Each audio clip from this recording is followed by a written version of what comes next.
This podcast has been brought to you by Podcast Nation. I get to take to the new vagina. That's the same vagina.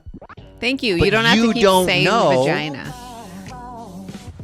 Me. We'll do it live. Fuck it. You're listening to the Laughing Couple podcast with your hosts, Brittany and Ryan Ostafy. Join them weekly as they discuss topics such as relationships, kids, sex, parenting, all unfiltered and all with a healthy dose of laughter. Please welcome your hosts, Brittany and Ryan Ostafy. My Airball. dad- I don't know what you couldn't like about Airball. Yeah, that's good. It was Air Bud, by the way. Oh, yeah. Air Bud, Airball. Whatever. Air Bud, golden receiver. Thank you. Yeah. yeah. So we've already talked a little bit about the Nickelodeon thing. But imagine, I guess there's way worse problems in the world, but imagine being famous for being famous when you were a kid. It would suck. I think that would suck. It'd be annoying. Like, I think even being famous for being a 20-year-old, like athlete, like you come into like a Moose Winooski's or you come into like a, Chili's or Applebee's or something like that. And it's like, oh, that guy used to be in the NBA or that guy used to be in the NHL or whatever the case may be. It's like, You just are yeah, never man, like, fuck, can I be the new guy I am? Like, I'm in insurance now. And would you like to buy a house? You know what I mean? Everybody is just preventing you from living in the present. They're just consistently making you live in the past. I would love to have had millions of dollars as a 20-year-old. I would have loved to have it. And at the same token, I've learned, because I did not have millions of dollars in my 20s or now, to be clear, I have learned how Kevin on YouTube I've learned sure how to- as shit knows that you don't have millions of dollars. I've learned how to budget. I've learned how to manage money. I've learned how to create money. I can only imagine how stupid I would have been at 22 years of age if someone gave me $20 million. Yeah, you would have been real dumb. I'd have none of it left. And not only would I have none of it I think left, I'd have all of it. as an older individual now, not going to mention my name because apparently I do that too much. What? I say that I'm 40. Oh, too yeah. much. My dad carved you so hard. He was like, you said it 9 times in that 9 episode. times on the podcast, you told people that you were 40. He's yeah, like- I get it, Rick. Yeah. He's I like, just me and Kim played a drinking game. I was fucking hammered every time you said I'm 40. I did a drank shot. a 40. Anyways, now that I am older, I realize, fuck you guys. The day is over. Yeah, these are things I say on a regular At the end of the basis. day, the day is ended. What it comes down to is this. Anyways, Can we get on with this podcast? yeah, I just realized that I'm glad that it didn't happen at that age. Yeah. Because you would have made the mistakes, you'd have no money, and now You'd have no money. I'd have no money, and now I'm 28 years of age, and the only thing that I've done up until then is a sport. So what's my skill outside of being an athlete? Because up until recently in college, in U.S. colleges, athletes couldn't have jobs. So it's not like they had the opportunity to learn how to be an employee. And it's not like they're going to just jump into a leadership role at 28 when they have no corporate experience. Yeah, it's scary. So what do you do as a 28-year-old broke former NFL football player? And that's why, I'm not talking about athletes, but I think that's why I give so much credit to child stars who aren't fucked up, because it would be like a recipe for that. It would be so hard. Well, you just read the Jessica Simpson book, Oh, man. right? And you're now reading the Paris Hilton Hilton book. book is blowing And you're my also mind. reading the Jenna Jameson book. Oh, all these. And I also, you know what I just downloaded too? Jenna, I forget her name, but the book is called I'm Glad My Mom Died. Yeah. It's the girl who- Jenna McCartney. Yeah, McCarthy. McCarthy. She From Cat and Sam. Sam and whatever. Apparently it's hard to read. But anyways, okay, I really want to talk about a lot of things. Do we want to briefly talk about the Paris thing? You want me to talk about how Who's Paris? Paris Hilton? Sure, yeah. So I cannot believe I didn't know this. But like, she was taken in the middle of the night, like abducted by those they called them the schools that they would bring typically famous, rich kids who acted out or whatever, and they would be like boarding schools to make them better people. But they were literally hell. Like, she was taken from her bedroom on her parents' request by like 3 buff football player like men, like in the So middle kinda of the like me. fucking night. You. Yeah, basically you. Yeah. In the middle of Get the over night here, Paris. to the Stupid bitch. the Oh, yeah. You dumb bitch. the provost schools. There was a bunch of them, and she was like the one that she just talked about that they put her in for like the last year. She was there for 2 years before she was 18, and she they put her in, like, they used to beat the shit out of her. They used to literally like strangle her until she like passed out. They used to beat her up. There was this part in one of the schools where at the end of the day, there were so many rules. Like, you could literally do nothing. There was no music. There was no singing. There was like, you were praised for ratting out your fellow person. At the end of the days, they would sit and they would do rap. And basically they wouldn't rap to each other. No. They called it rap, where they would pick one person, Like with a W? and every single person would just carve them and be like, you are the fattest, fucking grossest, ugliest person I've ever said. Your family fucking hates you. Every single person would just harp on this until you break, until you're bawling and crying. And then you're like, let it out. Like, they were fucked. And she's like, they did that every day. They just broke you down mentally. And all of the teachers were like on you. You were, again, praised. If you saw your fellow person doing something they shouldn't, you needed to tattle on them. Like, it was so horrid Did and they traumatic. refer to it as tattling? Maybe, I don't even know. But like kids died. You're Like, rich. You better tattle. There were Kids died. kids died in one of them. There were the thing that they had to do, they had to scale like a mountain or something, but they were literally required to stay outside in the freezing cold. They put like an 80-pound backpack on them. There was all of these accounts that came out years later after they realized that these schools were like highly illegal. There was all these deaths that had come out. There's a documentary Yes. on Netflix about Yes. this. I thought to myself, what is Why that? are you yelling? Like dozens of kids died. Really? Died. You know, they talk about first world problems, right? Hold on, I'm not done. I'm Okay. not done. Yeah. And so finally she convinces her parents, because Paris escaped like 6 times, like literally ran away and escaped, and they found her every fucking time. And I just cannot believe this girl has so much like strength in her that she wouldn't break. Like, she's like, I never once thought of being like, I want to kill myself. She's like, I just was like, I need to get out of here. Then like the stuff that she went through, like the amount of times that she just kept like being broken, like she was like, I'm finally out. Like at one point she escaped with this other girl. She's like, please take me with you. And they escaped, and they found this woman in like a trailer because they like ran away. And then she's like, she fed us, she clothed us. I called my friend in LA. He got me train tickets. They like got halfway, and then the cop, like they fell asleep on the bus or whatever. And the cop, like she woke up to the cop on his shoulder, and he was like, come with me. And the cops were in on it. Like they literally were like, come with me, Paris, and like gave him over like every single time. I'm like, oh my God. You just have to read this book. It's absolutely wild. Remember when Maury Povich would send Every time. bad kids to like military Yes, camp? she talks about that. She's like, it was romanticized on daytime TV by Maury Povich, by Dr. Phil, because these Is it teens... Povich or Povich? I thought it Maury was Maury Povich. Povich. Whatever, Maury. But it was, they were all in on it. You These are not these the sort father. of schools, that is what they took from that. Like they took those kids and they romanticized that, and they were like, no. And then the schools literally threatened, like, if you tell your parents, or if you tell even after this, like, we will completely destroy your character. You think that they're not going to bring you back? They will. She's like, I didn't say anything for 2 years. People in my family, my closest friends, they didn't know where I was for 2 years. My parents came up with this lie that I was like here and there or whatever, and I just went with it because I was terrified. They used to have what they would call fat camps that were very similar. Yeah. Very abusive, made you morally, ethically wrong for being overweight. I remember that. Wild. wild. And it was glorified too. I believe 90s. there's an There was a old show. movie in the 90s called The Fat Camp or something like that. It's crazy to think that this existed in this world. But what is mind-boggling to me, and this goes back to what we were just talking about in a roundabout way, it's like your parents are billionaires. Mm-hmm. billionaires. Like, we can't even comprehend. You hear the word billion and you think, oh, it's billionaires.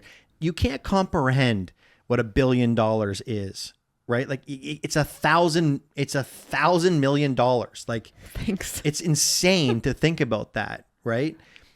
It would be so difficult for you to spend $1 billion because if it's sitting in the bank, it's creating more wealth than what you can almost spend, the average person. To think that you have billions of dollars at your disposal and your kids are going to that camp. Yeah, but you know what's even sadder is that Nikki, her sister, was in an upstate New York school, like boarding school, like living her best life. And because she didn't act out. Yeah. And Paris is like, I give her a lot of credit because she doesn't hate her parents. And she's like, I truly do not think they knew what was happening. Every time I escaped, I tried to tell them, like, they're lying to you. They're hurting me here. They're fucking me up. And like, the schools tell the parents, your kids are going to say things to you to make you think that things are happening. It is not. It's, you need to help them. Like, they twist the words and they twist the narrative. And so she's like, I truly do not think that if my parents knew what was happening, I wouldn't be there. But I'm like, I don't know if my kid is coming up to me and being like, they're like literally strangling me and like she's escaped 6 times. I'm like, maybe this isn't for her. But they also, the framework for that is she was misbehaving to begin with. 100%. And Paris so they have a diminished listening of her, which is why they put her in this program. So maybe she was liar. Maybe she was manipulative. Maybe that's how she is. But I had a rule in my family. My mom said this to me. She said, Ryan, I will always believe you until you lie to me. And I will always have your back. If you say your teacher said this, I will come and I will fight. But the moment I find out you lied to me, I'll never trust you again and I'll never have your back. But I was a good kid.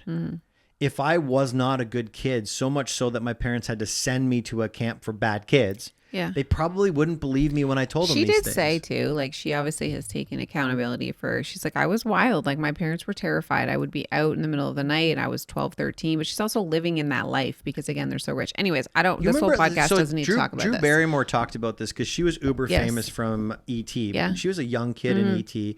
And she's in the club. She's in the cocaine. We already talked about that. Cocaine. Yeah. In Studio 54 at like 14 years of age. No, not even. Not even. Like, back then was totally different than it is today, but not that much different when you look at the Nickelodeon stuff and you look at this Jenny McCarthy conversation. Drew Barrymore just interviewed her. Did too. she? Yeah, they have a whole interview and they're bonding over their fucked up parenting. It's crazy.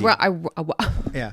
So here's something that I want to talk to you about. No, I want to talk. Oh God, I want to talk so much about the conversation about dark matter. Okay, we can in a second. So much. It's so interesting. You know what I love? Went to drop off today. And I've been noticing it recently in the last few weeks of drop off.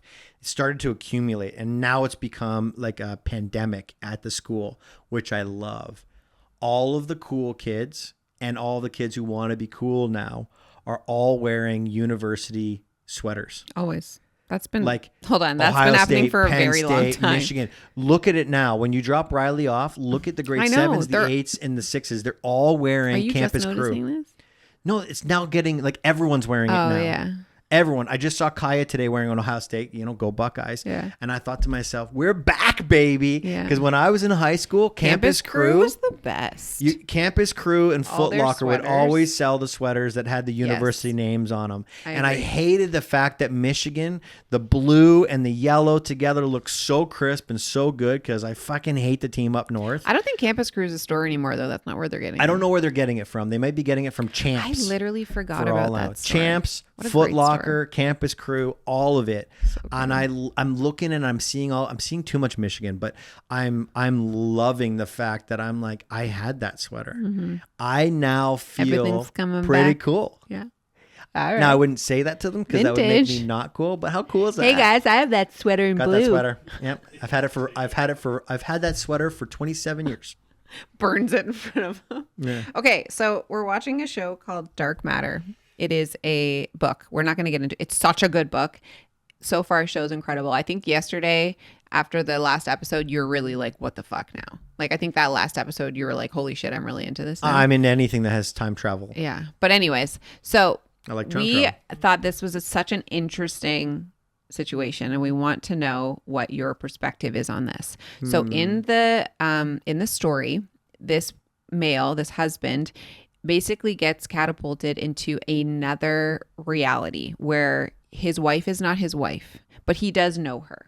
What's that movie that won the Academy Award that's like Anything and Everything and All of Us? Yes, All at Once, like All at Anything, Once? Everything, All at Once. I Yes. forget. Yeah. That's what it's like. You make a choice, and now you Right. created an alternate Right. version of your life. So at the beginning of his life, or 15 years prior, the main character gets this opportunity to either have this baby that his girlfriend at the time, they get pregnant, or go the route of like His famous scientist. So he's got both. Okay. So the main movie, he stays with his wife and he has this child who is now 15, but now he gets catapulted into this other universe and he doesn't have his child, but he meets his wife, but his wife is not his wife. So she knows him as, hey, the last time I talked to you, you were like, you're going to do You're a this. multi-billionaire scientist, and He says, I'm choosing this over you. And so she doesn't have the baby, but they know each other. So he ends up being like, hey, because he's trying to get back to the other reality, but he doesn't know he's in the other. He doesn't even know what's happening. Correct. My question is. Yeah, let's get into the question. My question is, if you were in another reality where you met your spouse and your spouse knew who you were, but you weren't together, okay? And your spouse wasn't your spouse. No. She was just the Just same let me person. say it. I'm trying to get this in one so go, that we can get have it as a clip, and you keep interrupting me. Yeah, go. Start again. Fresh. If you are Etch-a-sketch. if you are in another reality where you see your spouse, but they're not your spouse in this reality, but they know you, but you're not together, and you kind of have a connection. Obviously. Do you consider it cheating if you end up sleeping with them or fooling them around, even though it's your spouse, but it's not really your spouse in this reality? Is that cheating? I want to know your opinion. I want to know your opinion. Because it's you. Like if I were to go to another world. Right. You're not cheating on and somebody it's else with you. But it's not you. Yeah. And I did have sex with someone, not you. Even though it is you, it's not you. It's very messy. You know what? I would say. Here's my question for you. Would you be mad at me if I came back to this world and shared my journey and my adventure? Yes, I'd be pissed. And told you that I fucked you? Yeah, I'd be mad. Would you? Yeah, because I would But know. it's you. Yeah, but you know that that's not me. That's not the version of me. But I it would be, is but you. it's not. I'm telling you, I know that I probably wouldn't have a right to be upset, but I would be like, that I get that it was me, but I feel like it was like a workaround because it was like not the version of me that you knew. So it was like, oh, like You cheated on me. With another with version me. of me. Yeah. Like I wouldn't consider it cheating, but I would be like pissed. I think it is cheating. Yeah. But keep in mind, you don't know that you're going to ever get back.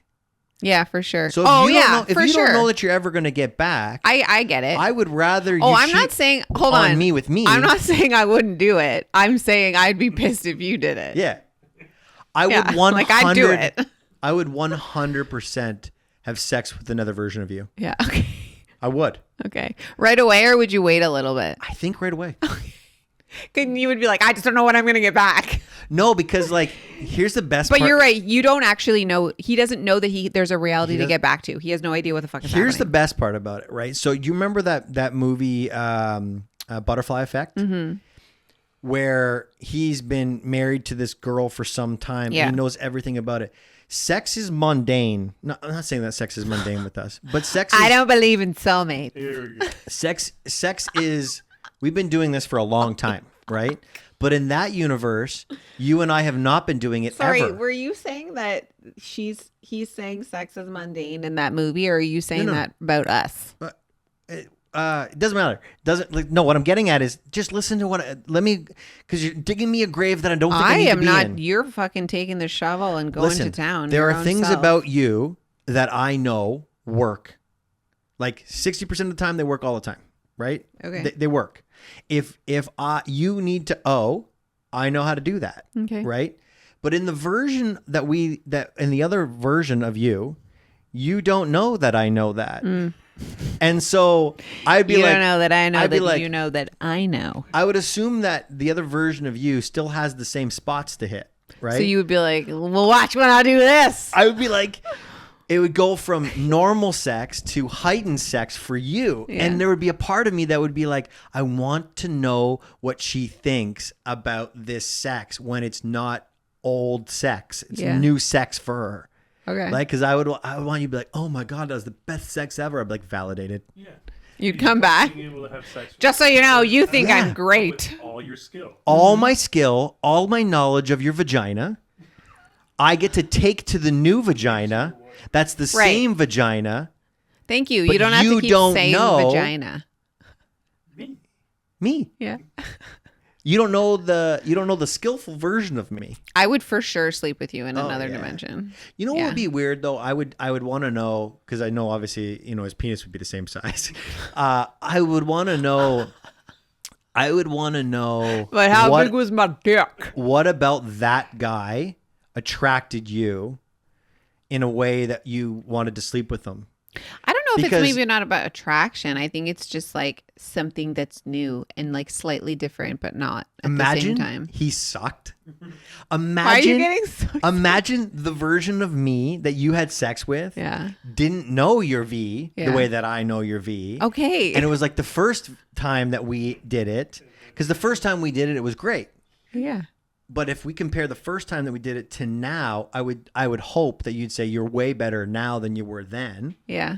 So you'd only be getting the then version of me, not Well, the now but version not of me. really. You probably wouldn't be nearly Listen, as satisfied. you're making it seem like it was. I hope he sucks. It's not like that though, because you wouldn't suck unless you never slept with anybody. It's like you're not going back to the first time you had sex. It's not like back in time. But who's to say? It's not back in time though. So like if I saw you, you would still be your age. Yeah. In another dimension. Yes. You're going to be the 40-year-old virgin. Like you. No, but what happened? But no. No, but what I'm saying is you probably would have had multiple other partners before But what if me. my other partners didn't give me any new sets of skills? Okay, that's very unlikely that you wouldn't get better as you got to 40. I probably would have got better, but I wouldn't know You your would- stuff. Yes, but you would know what you're doing. So what your argument about being like, maybe I wasn't good, you would be good. I don't know if You'd I be would as good. I think you would be good. I It would be just jealous different. that you slept with me. Yes, so would I. Because there would be a part of me that's like, what part of that guy Do I not am have? I not that guy? Yeah. Like that guy made a decision to live a different world. And now he's a multimillionaire. He's super famous. So he's going to have a level of confidence that this version of me does not have. Yeah. Where was that a track? Maybe he's got a raging six pack. Maybe he's in crazy good shape. Maybe he's the best version of me that I'm not. Mm-hmm. And then you're like, that's who you could have been. Right. And that part I think would drive me nuts is like, were you attracted to who I So like, could would have you been? be like, we're going to get a divorce? No, I wouldn't divorce you at all. But How would we go to therapy about this? Listen, I was in another dimension. I don't know. Slept with my husband. I would wasn't my imagine that husband. you'd sleep with me. I would imagine that you slept with me, and I would just have to face like why did you sleep Yeah, with yeah. him? Like It would what's- be like What confronting. did he have that I don't have? It'd be very confronting. Right? I totally agree. I'd be like, what did she have that I didn't? So I want to talk to you. I want to talk about these two things, and they kind of go hand in hand with each other. So you've been sick, right? You've been really sick since we came back from Yeah. Hawaii, and I've been like kind of like borderline sick since I'm always at the precipice Yes. of being like, I think I'm sick. Yeah. And the other day, this is a weird conversation, TMI, but like, have you ever had one of those shits that like you just know smells like I'm sick? Yeah, sure. Like, oh, I'm sick. Yeah. So have you ever heard, like, I'll describe it as like an outhouse shit. No, we get it. You know what I think everyone what an understands. outhouse shit is? Yeah, sure. So growing up, my aunt and uncle at our family reunion, they had an outhouse. And we used to go into the outhouse and it had that outhouse smell. It was just like, oh God, that stinks, right? That's what a sick shit smells like. It's like, Hold on. that's an that outhouse. sounds like you're like, that's a sick shit, man. Yeah. Like, that's some sick shit. Anyways, I had an outhouse shit. Yeah. I had an outhouse shit the other day, and I thought, oh boy, I am sick, and it's coming, and I don't know when it's gonna come, but I am not gonna be good in the next 24 hours. And it's been 48 hours since the outhouse shit, and I'm still not sick. Mm-hmm. Lucky you. I don't know where that's gonna go. What a great story. That there was a segue. Two things I want to talk about. Oh yeah, there was a segue, and I couldn't figure out what the segue was. Oh yeah, here's the segue. Okay. So you've been super sick. We Yes. just came back from a vacation. Now coming back from a vacation's hard. It is. We just came back from a vacation where we switched 6-hour time zones after being gone for 2 hours. That's hard. We just came back, and while we're coming back, you're sick and have been sick for 5 straight days. And so you can imagine, emotionally speaking, you're not in a good place, right? And you're probably more than likely a little sensitive, right? We just got some really terrible news yesterday. Yeah, we did. And you took it in a way that I was not prepared as a man. And as a husband and as your partner, I was not prepared for your reaction to that. And I've been sitting with it for about 12 hours now. Oh. Yeah. You well, cried. I'm really glad you didn't see me in the bathroom before, because I was fucking bawling. You cried, and I was like, I'm not a crier in front of you, though. I really do not like to do it. No, but I don't know how to be with this emotion right now. Oh. You got to tell them the news. So yeah. Oh yeah. So this is no one's dead. This is gonna sound like woo woo woo woo, but it sucks. A great promo. When we were in Hawaii, we've talked about now for quite some time the idea of moving. Yeah. And not moving to move from our house, and not moving to move house. from our neighbors Mike and Holly, who are the best neighbors in the world. Shout out. But we've talked about moving for the sake of our children. And what I mean specifically is, as beautiful as our house is, as welcoming as our backyard is, and our backyard is beautiful for entertaining. Backyard. Yeah. Adults. We want a pool. We want a pool. We both grew up with pools. It's the place that everybody congregates at. So we want a pool. We've been looking for about a year. We've probably had about 4 houses that we've been very interested in, that we've put offers in, and it just hasn't worked out. But we've seen a lot of houses. And this one was different. This one, I walked into this one when we landed, because we landed on the Saturday at noon. At 2:00, they had an open house. You were sicker than a dog, so you came home, and I'm like, I'm just going to take a look at this house. I walked into this home, and I say home, not house, because I walked into this home and I thought, oh boy, this is our home. And I came home, and it was so oh boy that when you're like, whoa, how was the house? I gave you all the negatives. Right? Yeah. I gave you all the before you go, negatives. just so you know. Blah, blah, blah, blah. And then, and I had talked to the agent, and she said, yeah, we might have an open house tomorrow. So I called her and I said, hey, are you going to have an open house tomorrow? She's like, yeah, we're going to have an open house tomorrow. And you went and you left, and you were gone for quite some time. And I looked over at Cooper, and I'm like, we're in trouble, buddy. And he's like, why? I'm like, but the good I'm kind. like, mom's either getting ice cream or she's buying this house. Like, we're in trouble. Yeah. And you came home without any ice cream. And I thought, oh boy. And so we went into negotiating right away. Bye. There was 2 offers on the table. And after back and forth, they decided to go somewhere else. They went with the other offer. And I feel like of all the homes that we've looked at and all the offers that we looked at, this was the first home that felt like our home. Yeah. When you picture Christmas, where I picture up the tree, where your family is, where you're entertaining, it was just like, I think that I've also had my guard up quite a bit when we go into the homes. Jake and I were just talking about this. It's hard to not come into a house and be like picturing your life there, because that's what you're doing. So to go into a house to try to just be like, okay, like don't get attached is almost impossible. Otherwise, it's not your home. So I think I even went into this house trying not to have my guard up, because realistically, we do want to move. Like this house checked at all of our boxes. It's in our same town because we love our town. We just want to move from this house over somewhere else. With a pool. And it just didn't work out. And I think it was just, it's hard, and real estate and moving is always emotional, and it's always hard. I think we were just like, I feel, because it wasn't our offer that screwed us. It was the fact we almost like screwed ourselves, because we had potentially had the listing agent was also the seller. And we were like, oh, you know what? Maybe you can come sell our house. Anyways, it didn't work out.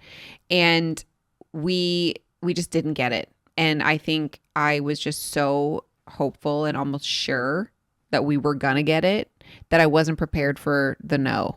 I talked to my dad before we got the no. And what sorry, I wasn't finished. Oh, sorry. What really got me is when I went upstairs to Cooper was crying. And I was like, fuck. Like that was what got me, because I was emotional, but I was like, I'm going to put on a brave face for your kids. But when he was crying and because he never had shown that much emotion in a house before, that really got me. That was hard. Cooper put himself, he's like, that's my room. I'm going to put and he came home from school with a 4-page drawing of the house. Of the house, told the front his of the teachers. house, his bedroom, where he was going to, he's like, here's my secret room, told his teachers. He's like, this is me swimming in the pool. Like he drew this house out. And just the timing of everything, I thought this house is just meant to be our home, right? Like we had lost a house because we were stuck on an airplane coming home from Vegas. When we landed, there was an offer. We had to counter that offer. It was exactly the amount of money that we wanted to spend. It was like a no-brainer. Yes, we got it. But because we were on that flight, we missed it. I thought, why did we miss that house? This house comes around. I'm like, that's why we missed this house. Mm-hmm. We were meant to get this house. And everything just lined up so perfectly. The kids went into it. They all came out and they're like, yeah, we want this house. Yeah, we want this house. Yeah, we want this house. I went to it. I walked into it yesterday. I went to the backyard. I walked down the stairs towards the pool, and I just looked at my life. Mm-hmm. And I looked at my kids playing in the pool, and it just felt like our home, so much so. And when I was talking to my dad, I was talking to my dad as if we had already bought the house, as if it had already been approved, and where I was going to put things. Mm-hmm. And like, it's going to be so much fun. We're going to have Michelle and Laura's kids hanging out here. You guys are going to be able to hang out here.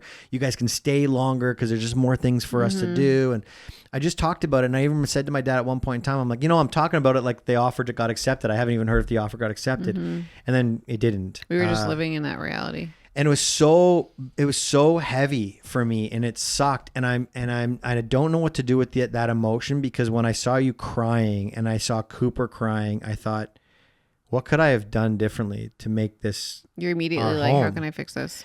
And then I got crushed by Cooper. They have this 6-hour timeline that we're on, and it's hard for them to go to bed at 8:00 because 8:00 is 2:00 in the afternoon for them. And so they've been going to bed at like 10:30. They have this energy that's still left over at like 9:30. They're still bouncing off the walls, and we're like forcing them to go to bed. And now we're getting like angry at them because they're not going to bed, because we're tired and they should be tired, but they're not tired. And we're back to work and they're back to school, and we're back to the structure that we've had. And Cooper comes downstairs and I'm mad at him. I'm like, Cooper, go back up the stairs. He's got up a couple times, and we did preface it. Yeah, like, he's got up a couple times, and the night before, and we're like, oh my enough, God. Cooper. And then he comes, and he's not listening to us. No, he just comes downstairs. He doesn't say a single word. And he's not saying anything to us. I'm like, crying. Go upstairs. And this tear comes down, and he comes to Britt, and there was a moment where you realized, oh shit, there's something wrong here. And you're like, what's wrong, buddy? And he just hugged you, and he said to you, I just wish we were back in Hawaii.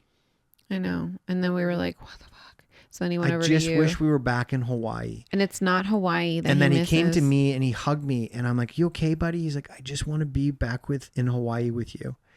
And I thought, oh, fuck. It's not Hawaii. It's not like Hawaii. He missed waking up and having his parents not stressed out and just being with us all the time, to the point where we had a conversation this morning. We're like, what would it take for us to just give literally everything up and move somewhere? Just be with our kids. Like, not Hawaii, because that's far and expensive as fuck. Here's the golden nugget, the golden nugget that I got. And on the last week's podcast, I don't know if I said this or not. And if I did, it is what it is, because I think it's now relevant, more so than it was on last podcast. When we were in the ocean on the last day, these waves were coming in, and I was teaching the kids how to body surf. Did I talk about this? No, you talked about the anime. Okay. I was teaching them. Anyways, I was teaching them how to body surf. And so we used to do this as kids all the time with boogie boards and what have you. And so I was teaching the kids, I said, guys, you can see waves coming in from a long way away. You can see them start to build and build. What you want to be able to do is you want to catch a wave right as it's about to crest, because then you can actually physically get into that crest and get on top of it. And then as it breaks, you ride the top of the wave all the way through.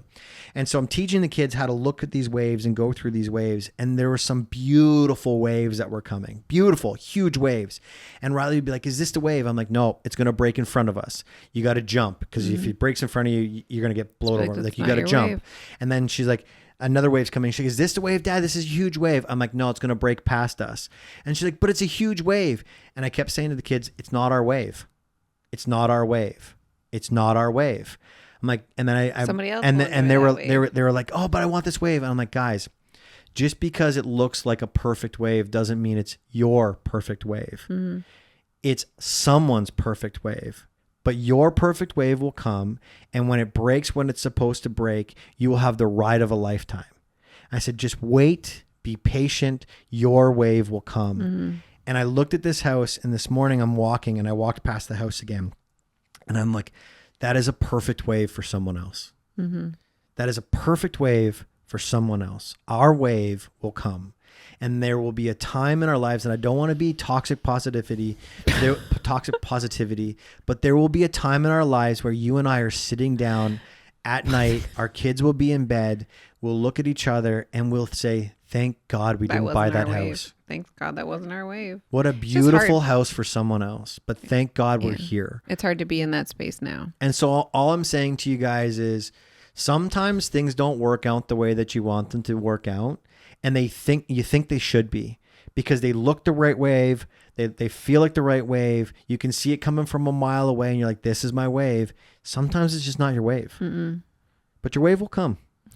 And that's where I'm at right now. Our wave will come. And so, Brittany, I don't know how to deal with your emotions.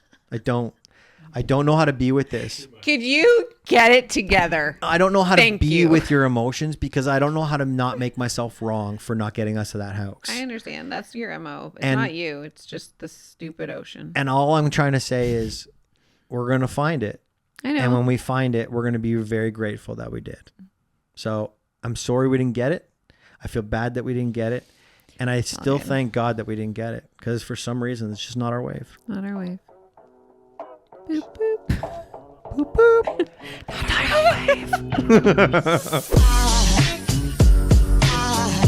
There goes a sight from my soul.